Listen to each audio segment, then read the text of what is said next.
I don't know what else to say about this. I am basically in my basement with the recording set up. I feel like I need to say this out because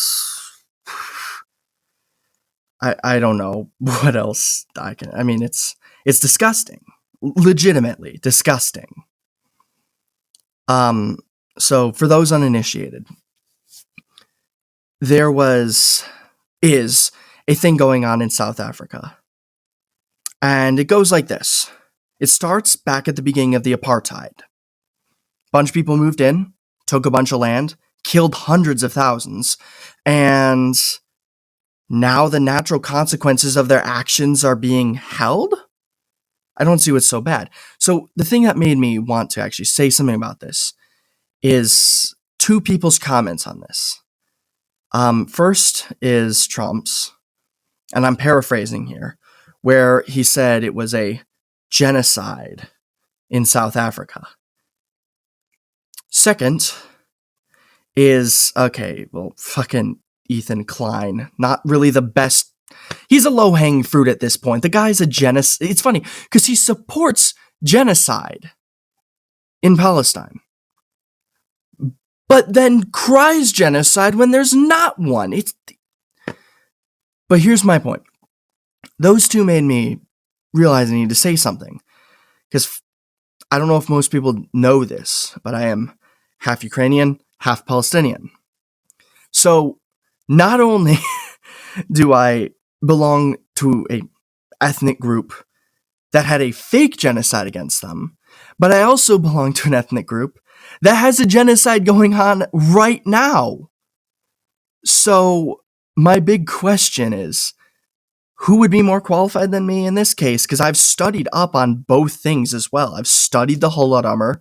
I've studied the Nakba and the second Holocaust. That's what's going on right now. My point is, I've studied it. I know a lot of shit about it. I've diversified my resources on how I've studied it. It's not one country's ideals. It's just I've gathered from all around. So let's characterize a genocide. There are two very important things about genocide. First, it comes as a method of extermination or mass removal by force. So, okay, that's pretty fucking bad. And that's exactly what's going on in Palestine, is both of those. It's either you get exterminated or you leave. That's what's going on in Palestine. So, without a doubt, there's no and if or buts about that. There's a genocide going on in Palestine. The Holodomor, which, keep in mind, was not a genocide. It did happen. The Holodomor did happen, but it wasn't a genocide. It was a famine. Ironically, there was one in Kazakhstan at the same time that was 10 times worse, but because Western racism, no one hears about that. Hell, the Soviets taught the Cossack famine in their own schools as a method to say, it's bad, but we need to move forward. So, why? Also, the Holodomor was archived as a famine, not as a genocide, and the Soviets were kind of known for keeping records of everything, even the horribly fucked up stuff like the Nazino affair. So, I'm pretty sure they would have labeled it as a intentional killing should it have been that. That being said, you have the other completely abhorrent thing, is people love to say the Holodomor was a genocide. It was not. And now they're saying what's going on in South Africa is a genocide. It's not. So let me give you an exact thing of what's going on in South Africa. The South Africans, meaning the apartheid era ones, the Afrikaans, they, back then, their parents and grandparents, I should say, got stolen land that they took from the natives of South Africa. And whether it was Pretoria, Johannesburg, Cape Town, Benla, Varnen, Neming, any of those cities, it was taken by force under penalty of death in a colonial empire. Actually, there's one other place where this happened, uh, in Africa, and it's called, well, the Belgian Congo. And funny enough, the Belgian Congo did this exact same thing in the 1960s when it was Zaire. My point is, people aren't realizing that, no one's going to call what happened to the Belgian Congo a genocide, because it wasn't. It was just them saying, you must give us the land you stole back to the families you stole it from. It's pretty simple. So, ironically, Zaire, they wanted to buy back the land first, but weren't able to do that as people started fighting and killing and doing some horrid shit. So they just said, fuck it, you lost your privilege. We're kicking you out of the country. And this isn't anything bad. Imperialists and non-natives forcing themselves onto the land and basically destroying everything, culture, environment, ways of life, politics, history, all of it, has happened many times before. But it's only being called out in South Africa because it's politically and economically, not to mention influentially, advantageous to call it such. Would you call Libya's removal of the Italians? No, you wouldn't call that a genocide, and no one died. Ironically, Gaddafi took the high road and said, we're not going to force them out, we're just going to highly encourage them to. Which, okay, I guess South Africa could take that route too, but that's my point. South Africans, meaning the Afrikaans, are being told, you can either live normally or you can leave. Either way, we're taking back the land, the mines, the everything you stole. And we're demanding your countries, in this case, the Dutch and Belgians, pay us back. Well, I say us, I'm not African. But my point is, pay the South Africans back. The natives, the ones who were stolen from. That has nothing to do with genocide. And take it from someone who's worked with multiple relief agencies. I've worked with UNRWA. I've worked with HRW. I've worked with Amnesty. I've worked with multiple human rights organizations. Although, to be fair, it was only UNRWA where I was on the ground. I wasn't on the ground with Amnesty. I was just handling their social media accounts. But that's besides the point. My point is, I have seen digitally and physically what the aftermath of a genocide looks like, and I've learned historically what leads to them and what categorizes them as a genocide. And no, don't get in the semantics of, well, if it's not a genocide, it must be an ethnic cleansing. No, it's not. It's not that either. So, that being said, what is it? Well, it's natural consequences. Here, let me pretend I'm... Here, 1 second.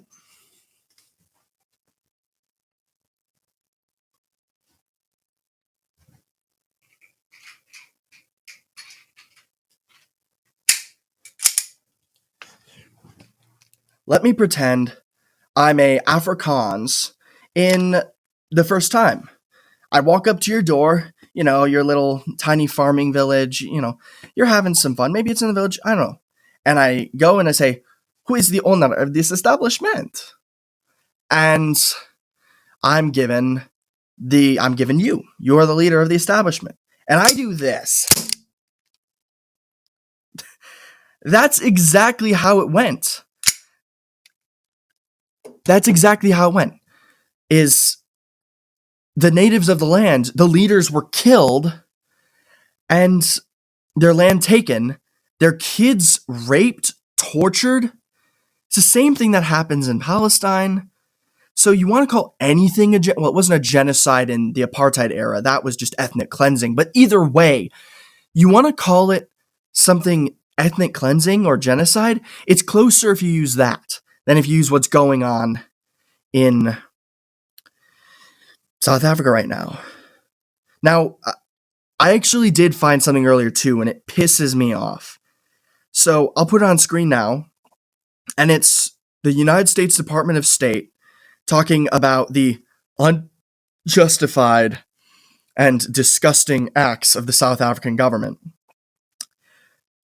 But we're talking about the transitional fascist regime in the United States that has threatened me multiple times with execution and exile.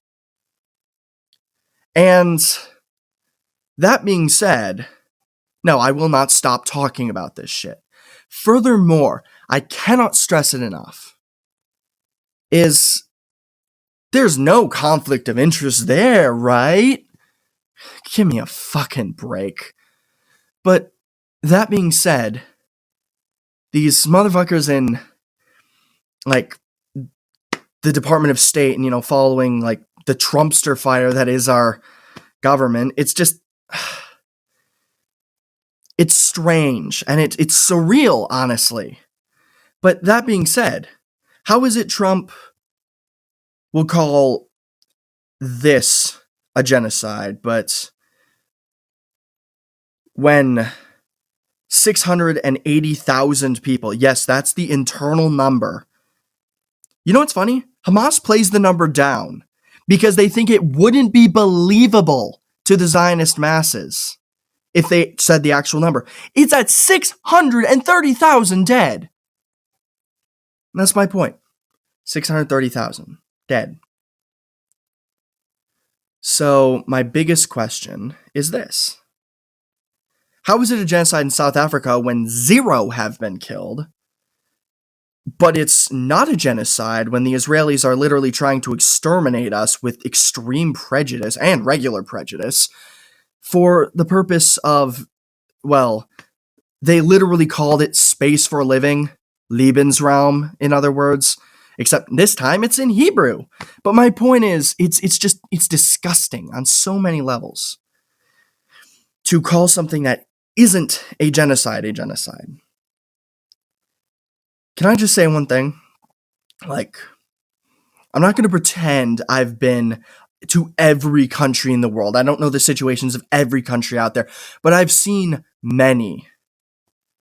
There are much, much worse places to live than South Africa. And that being said,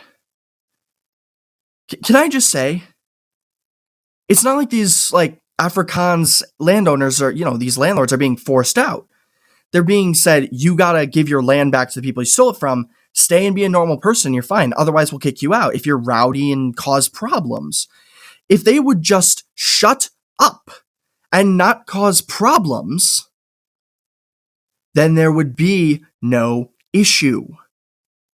They would quite literally just be normal people living normal lives, getting normal amounts of land when they buy it instead of steal it. So that's the point. It's not a genocide. And that being said, look, anyone at all who tells you this is a genocide is one of three things. They're either gravely mistaken / grossly, like, misinformed. They are benefiting from the actual lies. I'm talking like your Trump, Ethan Klein types that benefit from this political stunt of calling a non-genocide a literal program of natural consequence, calling it a genocide. So they're trying to gain something. They're trying to dupe you for personal gain, whether it's money or influence or whatever. I think in Ethan Klein's case, it's just money. But that being said, and I don't know how else to say this, the third is the most dangerous. And it's the fascists. They want to tell you it's a genocide to make you associate this with genocide and forget about other historical ones, or even other ones going on now. The second Holocaust and the first Holocaust and the Nazis. My point is, they're trying to make you forget that, and they're trying to distract you from the actual genocide by saying, look over here, this is going on too. But it's not. I don't know how else to say that. And take it from someone who, like, is very passionate. You can hear it in my voice. You can definitely hear it. I do not take kindly at all to people lying about history, even history in the making. That is gross. That is abhorrent. That is completely unjustified. And that's what you're doing when you call this a genocide. You are lying about history in the making. Geez, Moonwalker was right.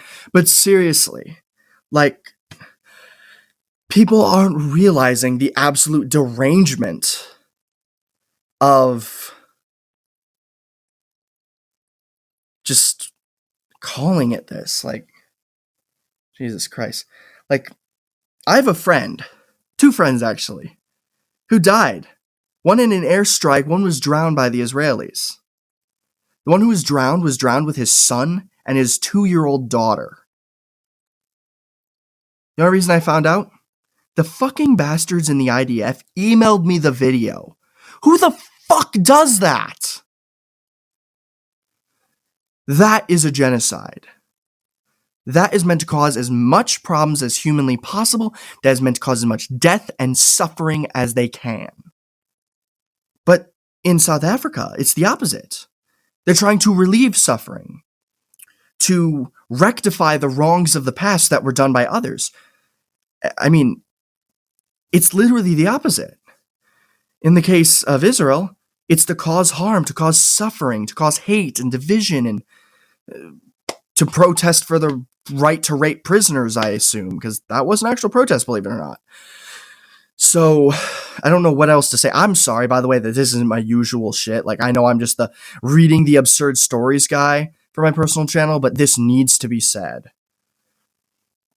The thing that is the most upsetting, though, like, oh my god, is, how would I say this? Look, I, and pretty much every socialist, is very much for taking in refugees, rehabilitating them, and sending them back to their countries when things get better. You know? Basically, be hospitable. Harbor the people who are fleeing for the purpose of rehabilitating them, helping them become on their feet again, giving them medical care, everything they need. I am all for that.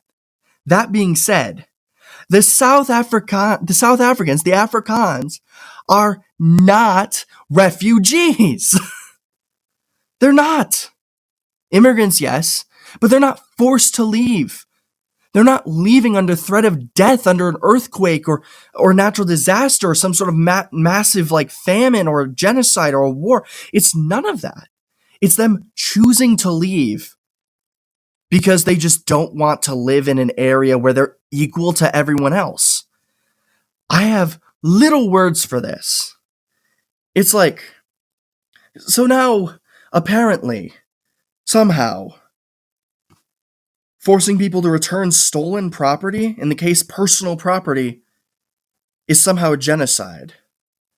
Oh, jolly me. Britain's been committing a genocide all along. Especially for you Brits out there, if you are, anti-Zionist, anti-South African genocide argument, well, good on you. But for the ones that are calling it a genocide and are calling it like saying Israel is justified and saying South Africa has a genocide, your country fits the criteria for that. And for the record, I don't think Britain is committing a genocide, but keep in mind, your country fits the criteria under that specific criteria. So you have no reason to say, oh, it's a genocide in South Africa and not a genocide in Britain. But that's the thing. It's a genocide in neither. Like, seriously.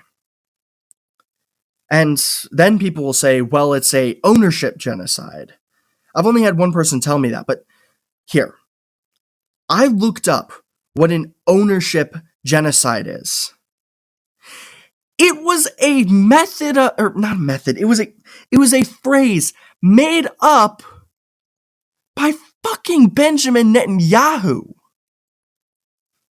Are you gonna trust that maniac? Plus, there's no legal or, for that matter, even linguistic justification for it. There's no working definition across multiple things. A ownership genocide is exactly what Netanyahu wants it to mean. Thus, it's not admissible. It's, by extent, it's whatever you say you want it to mean. It's like the term woke. It's whatever I disagree with, or what I want it to mean is what it means kind of thing. I have little words. But that doesn't change the fact that this is not, I repeat, this is not a genocide going on in South Africa. South Africa, for lack of a better term, is a pretty bad off country. Like a really fucked up bad off country. But they're better than a lot of places, and they're not fucked up in a barbaric sense. They're fucked up in a historical sense. A lot of shit went wrong, and they're still reeling from it. Look, I've met many people from South Africa, Afrikaans and natives alike. They are both really good people. That being said, even though you weren't the one who stole it, if you inherit stolen land, it's still not yours. If I steal your mother's wedding ring and my son inherits it, that doesn't mean he has a right to keep it. He would have to, and morally speaking, he would have to, but also legally in many places, give it back because he inherited stolen material. And it's the same with personal property. If you inherit stolen property, you are still a thief if you don't return it, because you are continuing the theft of that property. And it's the same in you know what? I'm gonna say it. A lot of people think this is bad, but it's what needs to be done. It's true. Is Palestine, we should do the same. We should kick all the Israelis out. We should force them, I'd say go a step further than South Africa. Instead of just saying, give us the land back, give the land back to the people you stole from, I say, we just kick the Israelis out. Just, if you're Israeli, go back to Brooklyn, go back to Jersey, go back to Greece. I don't know where else. Go back to Germany, France, all over Europe. Jews are basically European at this point. I guess there's Otiramic and Mizrahi Jews. But that being said, besides those two groups, like Otiramic Jews, okay, that makes perfect sense. Those are the Gazan Jews. They have every right to stay. They're Palestinian and they're Jewish, you know? But as for like Ashkenazi and what else? I don't know the other Jewish groups in Europe, but the Jewish groups in Europe, they have no right to a land they do not own. They are a people with land who wanted a land with people. As much as Theodor Herzl, would want Herzlstan to have a different saying to it, but they had land. They were a people with land. It was called Europe. And there was no land without people, because people lived in Palestine. And whatever name it goes by, Palestina, Palestine, Palestine, whatever you say it, however you say it. I've even heard people say, there's Palestine as well, but I've heard people even say Palestine. My point is, however you say it, it's Palestine, it's Palestine, whatever. It is the land from the river to the sea.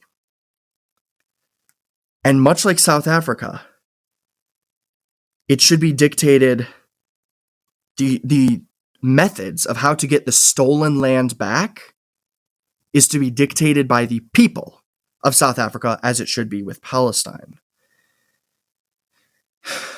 Now, I'm hearing the argument incoming, and it's Catalonia. So for those uninitiated, Catalonia has a massive, massive Palestinian population. And it's basically become like a little Palestine in Spain, with I think 48% of the population is Palestinian or Palestinian descended. It's a lot of Palestinians. So people bring up and say Catalonia, that can just be the new Palestine.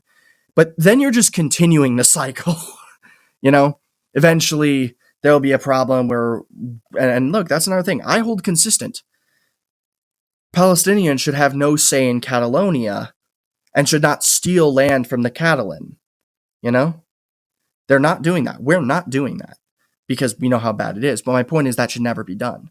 And taking over Catalonia as our own country would absolutely be doing that. So, yeah. That being said, and the final argument I've noticed people are going to bring up, they're going to say, this is a what's the right word? This is a biased argument.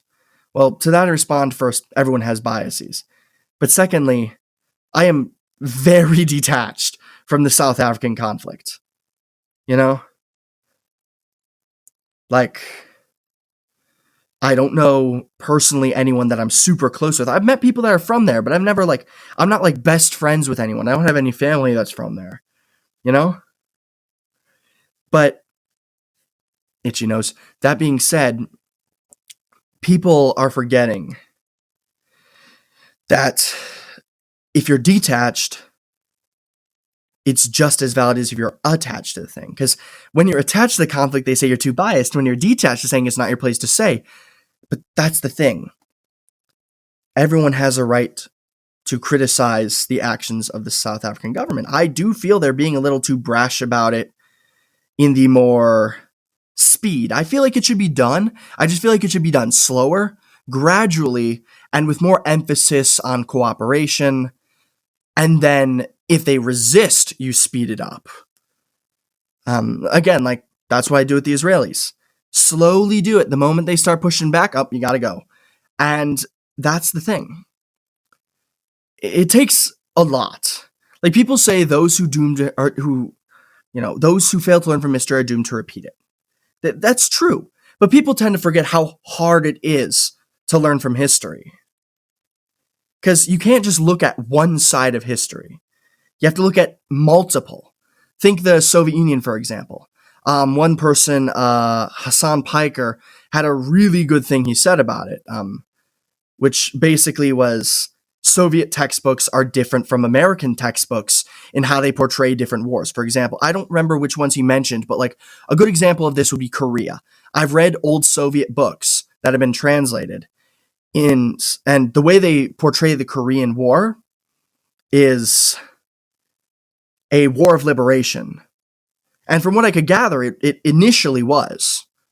Basically, up until Kim Il-sung's death, it was a method of liberation. You know? So, it started because of South Korea's Summer of Terror, where 100,000 students, estimates even go as high as 180,000, were murdered by the dictator, the fascist dictator, Syngman Rhee of South Korea. A man who believed he should take over Manchuria, a part of China. A guy who demanded he be called His Excellency Perfection of the Great Leader of the South Korean Provisional Republic.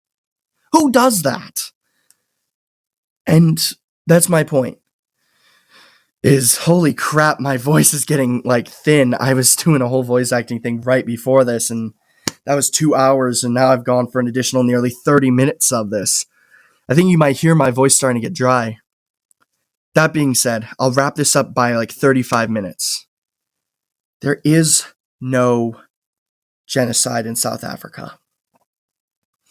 And it's easy to learn from history when you have the tools, but that's why it's hard. You need to know multiple angles, you need to have the tools. And the tools are not anything physical, they're critical thought. So, if you can think critically, you can learn from history. So, that eliminates fascists. They're mentally gone and can't think critically. So, I guess at least we know fascists can't learn from history, so we'll always beat them. But the inherent thing about that is calling this a genocide is the equivalent of going up to a Palestinian and kicking them in the balls for just because they're Palestinian. It's the equivalent of going up to a Jew and saying they didn't actually kill 6 million Jews in the Holocaust. Untrue and horrific things to do / say. But that is basically what it is. It's like going to a black guy in the middle of Savannah and saying, you benefited from slavery. It's just not true. It's honestly insulting. And look, I'll put it in the words of one of my closest friends. Her name is Maya Kursi. She is, Otiramic, so she's Palestinian Jew. The thing I need to say, and this is important, she said word for word, You cannot call what the Israelis are doing to Palestinians anything but a genocide. You cannot call South Africa a genocide at all. As the granddaughter of Holocaust survivors that she is, and the stories she's heard and everything she's been told her whole life, and all the knowledge, and the fact she is even more of a history buff than I am,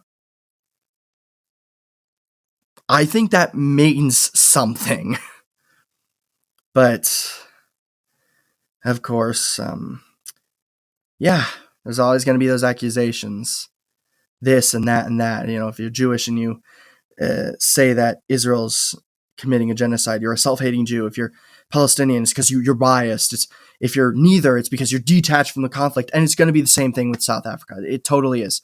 The Afrikaans are going to say, if you're detached to the conflict, or you're a native South African, thus, you're biased, or something. Or if it's like someone saying that's not a genocide and they're Afrikaans themselves, there are people who say that. Ironically, there's a news reporter, I forget their name, I'll put it up, who has gone live saying they have actually been treated better since this started, and they think it is nowhere near a genocide, which is pretty interesting to hear, because I'm pretty sure that if your entire group of people were being executed, you wouldn't be a news reporter on national television. I mean, imagine if the Nazis had like a guy with the name Svi Bergstein as like the head of their propaganda stuff. It would be absurd, and you'd think there's a reason they didn't do that. It's because they were trying to kill the Jews. And it's also pretty sad. And look, I gotta wrap this up. My throat is hurting. I need water. I need to piss. And I do not want this to go on any longer. Pass this off to as many people as you can. Debate in the comments. I will not delete anything except for fascist rhetoric. I will ban fascist rhetoric. I do not want to see any Nazi or Zionist or apartheid apologia in the comments. But for real though, like, if you're down with calling this genocide, then I'm not down with you.